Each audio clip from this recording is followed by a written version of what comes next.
Hey everyone, this is Karen Waxman, founder of Retail MBA. Today we're going to be talking about selling the Brookstone. So if you have a great product, perfect for their stores, this training will give you some things to think about in regards to Brookstone. With that said, let's get started on today's training. Today I want to talk about the retailer Brookstone.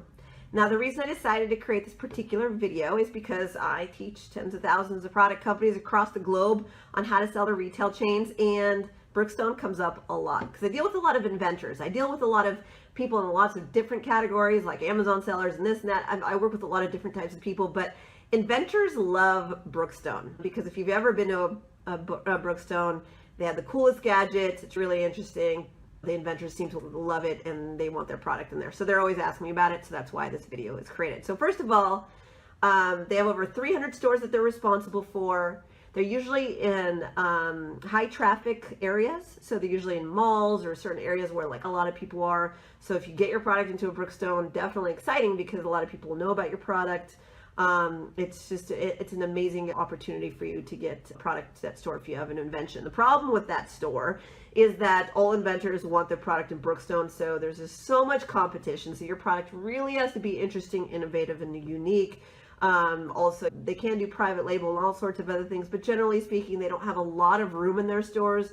There's just not a lot of wiggle room in that particular store because they're generally not that large, like compared to a Walmart or bigger space retailers. These kind of niche retailers tend to be a little bit more challenging because everybody wants to sell to them and it's just a little bit more complex. Not impossible, but it just a little bit, you just really have to have something interesting and innovative. So what can I tell you about them that would support you in this quick little short video? They have a huge e-commerce and catalog business, and actually more, I would say, than their actual stores. So the great news about that is that if you get rejected by the retail buyer at Brookstone, there is actually a buyer responsible for the e-commerce and catalog. In retail, here's a quick tip that you guys probably don't know about. In retail, usually the buyer for stores is different than the buyer at the online store. So the online buyer is different than the store buyer. They have a whole other set of issues that they're dealing with. The physical stores, you need to have the best packaging, you have to have everything aligned. As I said, they're small stores, so they're really picking the coolest, most exclusive products in stores. But when it comes to online, they have a little bit more wiggle room. They don't have to buy as many units because they don't have to account for every particular store that they're buying for because it is online. They can drop ship, they can do all sorts of other things.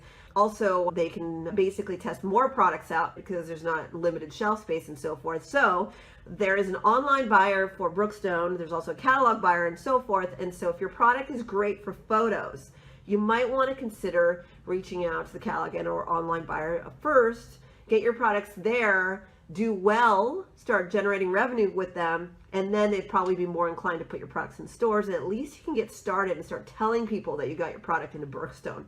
Now, how do you actually pitch Brookstone, your product? That is a whole other video. It takes a little while for me to explain to you. And if you want to learn more, you can take a look at my Retail MBA website, retailmba.com.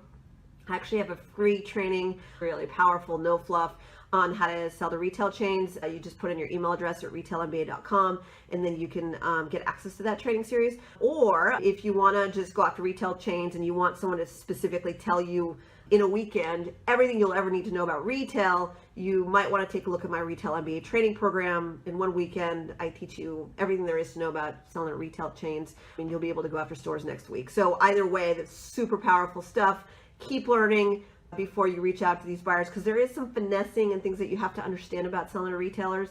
Would love to support you with this stuff. So anyways, I hope this provided value for you. Brookstone, awesome. Definitely explore online. By the way, if you're going to start selling products online, pay a professional to take pictures of your product. Make sure that you have the right copy explaining what your product is or does. It really does make a difference in generating revenue for you. Anyways, Karen Waksman, Retail MBA. Be on the additional lookout for other videos that I create. Thanks so much.